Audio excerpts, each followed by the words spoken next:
Happy Thursday to you. I interrupt this little mini series we're doing here on procedure and bylaws of how councils conduct themselves in the complaint process to talk to you about some breaking news, quite literally, that is coming out of St. John in relation to an incident on a Monday night, this past Monday, that happened in their council meeting. And the reason why I want to share this with you, if you haven't seen this on the news channels, is because it's so relevant to what we are talking about.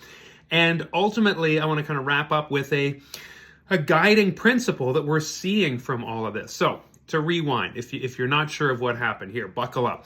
On Monday, during the regular council meeting, they call it the Common Council meeting in St. John, as soon as the mayor called the meeting to order, a gentleman stepped to the lectern in the center of the room and began to speak, began to address the council.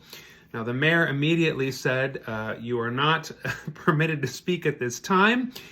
Please take your seat, apparently. And this is all kind of, I don't want to say hearsay, but I obviously wasn't there. Now, I also want to make a point here before I go on. I'm not advocating for either the council side here or the gentleman who stepped to the podium, because of course this is going to escalate throughout my story and in the coming weeks.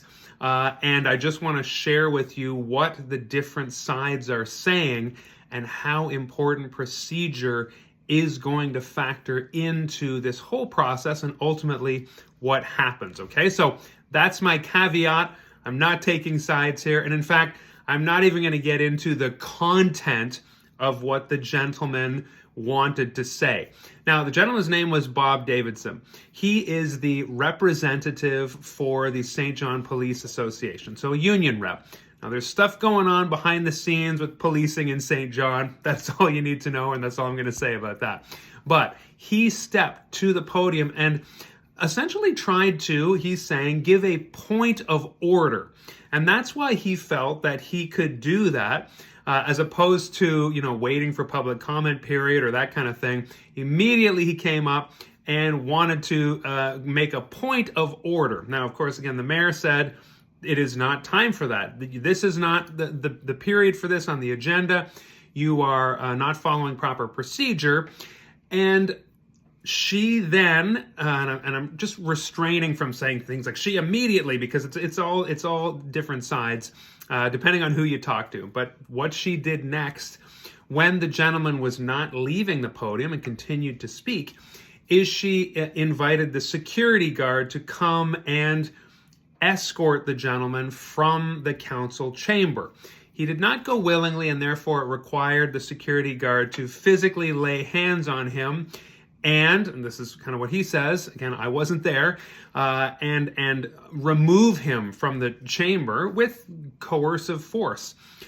So that is the incident itself. Now, over the last couple of days, Mr. Davidson has filed a complaint. And I just thought this is interesting because we were just talking about it.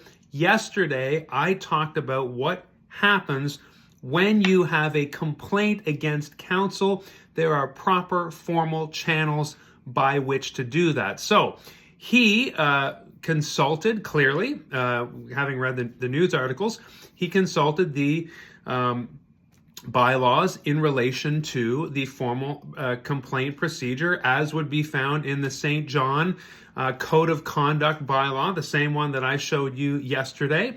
And he is taking three issues specifically. So you'll recall that in our procedural schedule here for the complaint process in St. Stephen, you need to explicitly state which items in the Code of Conduct bylaw you feel that the council infringed upon or contravened or ran afoul of. And his specifically are, he feels that the St. John Council is not operating in a way that is open and transparent. And the Code of Conduct requires that council act in an open and transparent way. I talked about this a couple of days ago with the need for open council meetings and things like that. So that is his first complaint. needing to be open and transparent.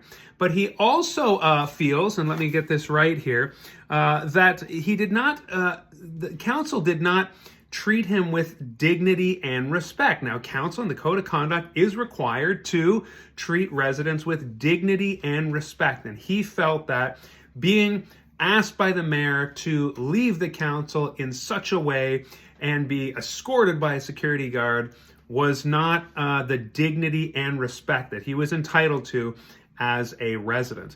The third thing that he's taking issue with specifically in the Code of Conduct is that council or the mayor, no one in council, may physically lay hands on a person, a member or a resident or that kind of thing. And he takes issue that that was done to him. Now, he does concede that it was the security guard that laid hands on him, not a member of council or the mayor, but that it happened at the direction of the mayor. And so by inference, you could make that connection. So this is, my point is, this gentleman has a problem with how things were conducted against him by the mayor, Donna Reardon. And so he has filled out this formal complaint listing out specifically the sections of the Code of Conduct that he feels that council did not abide by. Now, and there's another side of the story, right? And this is where procedure is very crucial. Now, I would say here, I think even in St. Stephen, it would be very unusual if the mayor called the council meeting to order for someone to immediately take the lectern and begin speaking, right? I think we all understand, whether you go to the meetings, every meeting like I do, or whether you've never been there, there is an agenda that is handed out at the beginning of every meeting, and it is followed. Some of the meetings allow for public comment period. Others involve correspondence, and this is one of the things that Bob Davidson is taking issue with. Is he is saying that he submitted a letter to council, an open letter, submitted it to all the councilors, and he asked that it be included on the meeting agenda, the meeting that he was present at. It was not on the agenda, and this is what displeased Mr. Davidson. Again, he is the representative for the St. John Police Association, and he wanted it on the agenda so that it could be discussed and open in the public. Okay, so that's important for you to know, because this is what Lisa Kennedy, the communications person, external relations for St. John, is now saying. Is she is invoking the council procedure. This is not the St. John council procedure bylaw. It is the St. Stephen one. But again, we have in St. Stephen a procedure bylaw, and she takes issue with a couple of specific things. First of all, the CAO who sets the agenda in St. John, I'm not sure about their agenda committee, and I've talked about this before, how right now I believe it's the CAO, perhaps with the mayor. There are different ways to make sure, like, who decides what gets put on the council agenda. But Lisa Kennedy is saying that the council was not required to put this on the agenda, the CAO was not, because in their procedural bylaw, the CAO does not need to put a letter on the agenda when it has to do with employment matters or with an issue that is currently being addressed by city staff. I almost said town municipal, but City of St. John. Okay, and this letter did fall under that subheading, you would say, that topic. That category, because it is related to policing in St. John. It is a employment matter. It is being investigated. There's an arbitration process happening, and so the CAO said this does not need to be on the agenda according to the procedural bylaw. Now, the second thing that Lisa Kennedy said is, of course, as I just mentioned, the members of the public are not permitted to simply come up and speak, especially when it is not something that is not on the agenda. That is something that has been discussed here in St. Stephen about public comment period. Does it have to be something that's on the agenda? What are the stipulations? Again, for me, I think that this needs to be a little bit more transparent. I don't mean that in the sense that council is hiding this, but even when a couple of occasions in the last couple of months have felt the need to address council, I haven't been sure of the rules and regulations. Do I have 2 minutes? Do I have 3 minutes? What can I say? What can't I say? That kind of thing. And that kind of information can definitely be out there for residents who want to speak in a much more clear way. So that is where it is, and I'm just going to leave it now. Mr. Davidson is going to be going through that formal complaint process. He submitted his Schedule B.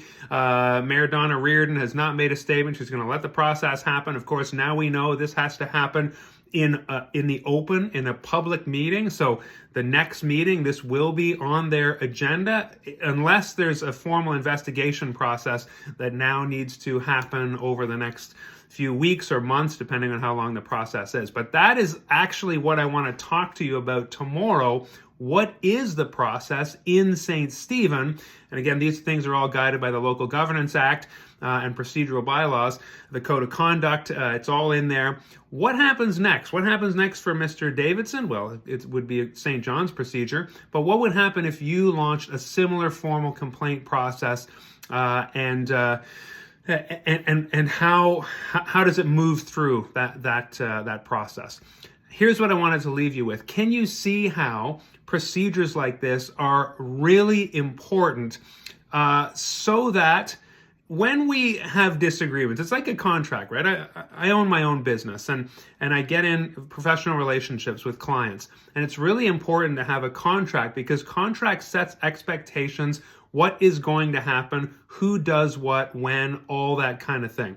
And so essentially, this is like our agreement, the procedural bylaws, the code of conduct, who can do what, who's entitled to what does it mean when a relationship goes off the rails? And you could say here, when we are kind of acrimonious, when we're arguing about specific issues, we don't want to then start fighting about the process by which these things are resolved. So when we agree upon a process ahead of time, then we can stay focused on the issue that we are debating. And in this case, it's things about policing and the public knowing about what's going on about policing.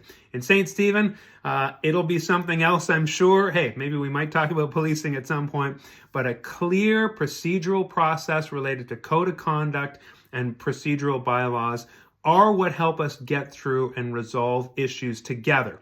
That is ultimately what I want to do. I want to lead a council that you can trust, who are building a home we are proud of, using an action plan, a 5-stage action plan that we can all clearly understand.